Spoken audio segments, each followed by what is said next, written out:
See me, huh? Be on the lookout for your boy. You'll see him. Man, I just gotta let you know what's going on. Shit, I be thinking about. You feel me? Look, not to stray too far away from that Drake-Kendrick battle. There's the conversation that's recently been revived, or new reference tracks from Drake. Mm-hmm. And this one is for Mob Ties. Heartbreaking. And I forget the rapper who was doing the reference track, so forgive me. But the bigger conversation is, how do you feel about reference tracks and or people helping artists with songs, especially when it's not a person that's featured or it's not... Vori is the... Vori, okay, thank you. So Vori is the person that did the reference track for Mob Ties. But a person getting help on a track or a person receiving a reference track, and I guess especially when the person that's doing the reference track isn't featured on the song or isn't necessarily even mentioned as being a part of the song, do you think that makes a difference where we are in music now, or just what are your thoughts on that? Reference tracks, people getting help with writing, and I guess maybe you could start with Drake specifically, but then, overall. In general, it just depends on, well, part of me wants to say it depends on how you look at music. Like, hey, if you one of those, if you're an MC, then it's a no-no, no matter what. Like, nobody should be writing your bars. You should be crafting it. It should be solo. However, I also think that I think it's possible to do both. Like, I think it's possible to write your own shit, but when you in the camp, like when y'all in there and you rapping, like your man might say something and it sounds good. You're like, damn, I can flick that. Like I can add that here and it's gonna sound good. So if y'all are collaborating like that, that's fine on some same camp. Mm-hmm. But if you really in that, like if you're going to the room and dolo isolated, that to me that puts you in a different space. Just because that's a level of talent. Like, it takes a level of talent to do all of it. Like, you can't put 5 people in a room and come up... You might be able to come up with, like, something catchy once out of a blue moon, but to consistently put out quality product like that, don't know.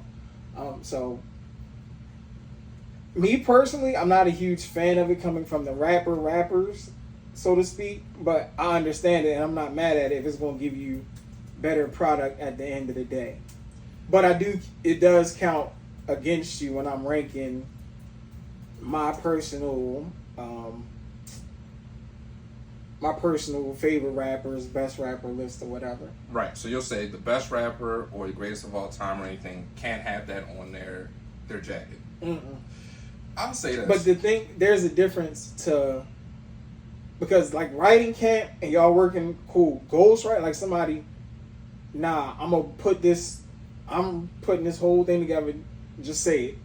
Yeah. And you're proclaiming. Then that's kind of... That's different than you wrote it and somebody say it like this, or how about you add this line? Yeah, instead of saying cake mix, say that. Like, Yeah. all right, yeah.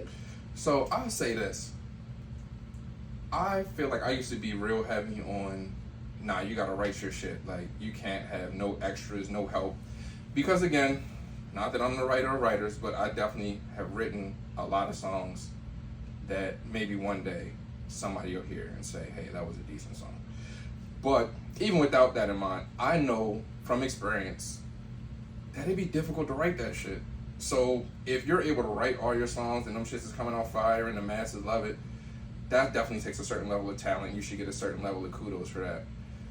On the flip side, if you do receive help for a song and that song is fire and you're just the one to deliver it, I don't know that you should necessarily be penalized for that. Like, for example, and this is going way back, Rapper's Delight was ghostwritten by Grandmaster Caz. Yeah. And that's the song that people point to, or one of the songs people point to is, maybe not the birth of hip hop, but maybe like a big commercial step that's like, yo, yeah, you heard Rapper's Delight. Yo, Rapper's Delight is what started. You need to know. You don't know Rapper's Delight? Oh, you ain't no hip hop head. Like, you gotta go back in the past. That's you gotta know your history, youngin'. Hip hop. Yeah, you gotta know your history, youngin'. So, if that's the inception and that's the beginning of it, and that's how it started, kinda, can you really be mad? But then I guess the people in that group, the Sugar Hill Gang, nobody says, yeah, they a top MC of all time or some shit. I think part of it too comes with how the artist carries themselves also, because if you're like the mouthpiece for whatever's going on, and you just chilling low, cool. But I think if you're the mouthpiece for whatever your ghostwriter is on, and you're presenting yourself in such a way, like that also plays a factor into it. Because again, going back to the battle, it's like, all right, you're just putting on, like, this ain't even you. You just putting on a persona. So now what? What are you doing? I'm gonna take the conversation back to Drake specifically. So in his case, it's said that he writes a lot of his own stuff, and it said that he writes a lot of stuff for others. So I think that's why he walks around and talks with the bravado he talks about. I mean, the bravado that he talks with and braggadocious type shit that he says. But the thing is, I guess, what's the split on that? Like, is it 75-25 I'm writing my shit? Is it... And what songs, I guess, would make a difference, in my opinion? Because if he wrote Jaded, then all's forgiven for me. And I'm not hating on him either way, but if he wrote Jaded, then I don't care what you guys say about nothing. If he wrote You Broke My Heart, then what are we talking about? Like, does it matter? I think the growing consensus is with him, as long as it's none of the timestamp records, he's good. Yeah, just because he's the type of artist. And that's what I'm saying. From it comes down to, like, are you here for the music or competition? Because music, like, the music gonna be fire regardless. But if you're holding it, if you're using it in a, this is why I believe this artist is better than this artist, then go for it. It's just, I think it's just... I'm not mad at either side of the argument, because if your pen is crazy enough, like, when you hear random people wrote, like, crazy R&B records, like, right. Wait, who wrote that? Right. What? Because that takes a level of talent, so that's appreciated. Like, I'm never going to shun you for having, or shun anybody for having that type of a talent. I wanted to say this is like a different time in music, but I don't even know that that's actually the case. This is a more transparent time in music where more shit is being exposed, because this same type of thing has been going on, where some artists that are huge from yesteryear, so to speak, for lack of better terms, this same type of thing was going on with them too. We just don't know it. Yeah. You know what I mean? And so part of it feels to me like it might come from a place of, like, you know, I prefer the pure art form. Like, I prefer the bounce pass versus the behind the back razzle dazzle, and that's how that's seen. Like, fundamental, you technical with your pen, and you solo. That's what I want. That's what I expect from you. But I mean, music, I'm in the mood for all types of music. So, I mean, I have artists, I know if I want to hear that, that's what I can go to listen to. If I just want to vibe out and rock, I can go over here. And I think that's what makes all that diversity within music just fire. But again, it come down to, what's the argument? Like, if we argue in penmanship and all that, then you're disqualified. You're not qualified. If we're talking about being the writer of writers and you don't write all the shit, or no, because if you're writing other, like, it's just crazy, because it's like, all right, I don't do all my own homework, but I be doing other people's homework, and they be getting good grades. And then I get good grades on my shit too, but I be having people help me with mine. But it's the same homework. Yeah, man. It just depends on the argument you're trying to have and how heavy you weigh that, because it can go either way. I know personally for me, it's a chink. If I got, like, especially if I'm going, because when I have these debates, or whenever we all, like, in our groups, it's like, I'm putting serious, like, we are here.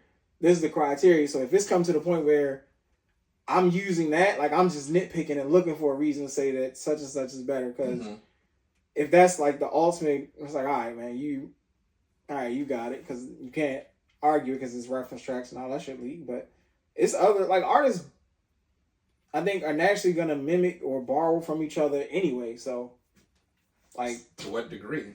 What degree are you it's doing just how comfortable, how cozy? Because some would say maybe he's a better artist because he's so comfortable with allowing that additional assistance or accepting those outside thoughts. Yep. And then for whatever it is, he still puts his own spin on it. Like, the people that deliver it, they can't deliver it that same way. What was the shit he took? Not took, respectfully. drums joint. Oh, the cha-cha. Yeah. And Well, flip this like Hotline Bling. Yeah. They went crazy, and it's just He killed it. Yep. That's it. Hey. So, again, this is another one of those things. Let us know what you think. Do you think to be that upper echelon, that highly coveted, not even highly coveted, that highly spoken on, revered artist that you need to write and create all your own songs? Or is it okay to get a little bit of help on your project? Yeah. I don't know. Because it'll come down to, honestly, it'll come down to like what room are you putting these people in? Because if we talking rappers, like are we talking, like now you get into like a Styles, Jada, Cole, like those are rappers. Like you hear any of them hitting Ghostwriter, like hell ain't like Ghostwriting for them. Like no. And if we wouldn't accept it like that, it would sting coming from them because they rap like they're different tier rappers to me. Kendrick falls in there also. My thing is how, and then it depends. But then there's some artists like I wouldn't really like if Travis Scott had like because you kind of know it, yeah, like you know it. Like I don't care. Kanye wouldn't bother me one bit. I think it matters. But but Benny the Butcher, like if I like that would be like damn Benny, Freddie Gibbs, like it's certain rappers. I think to me it's how many genres are you crossing? Like if you're getting into I do R&B songs, I do this type of song, I do that type of song, I think you get a little more leeway. But if you're just a rapper and I stand on rap, I'm one of those rap guys, I don't think you get that same right. That's what I'm saying. So that it kind of comes to how you perceive yourself. Because if you like, nah, I'm one of them. Like when I hear Benny, Styles, Cole, Kendrick, Facts. Big Crit, like the rap Royce the Five, the rappers who rap, like they just say it different. So I'm not even Ransom, like those type of rappers. I'm not even putting them in those same calibers. Yeah, because you in that. But that's a rap. That's rap. You in that one category, not, and I don't mean that in a disrespectful way. You're doing that one thing at a very high level. Mm-hmm. So that is going to require you to be the person that's doing that for sure. But yeah, that's going to be a good topic. That's going to be a hot topic. I feel like that's going to come around from time to time with different artists. Dog, Beanie said, I can tell why Styles say he the ghost of your shit. Cause I can tell by your style he write most of your shit. Yeah. That's hard. They were wildin'.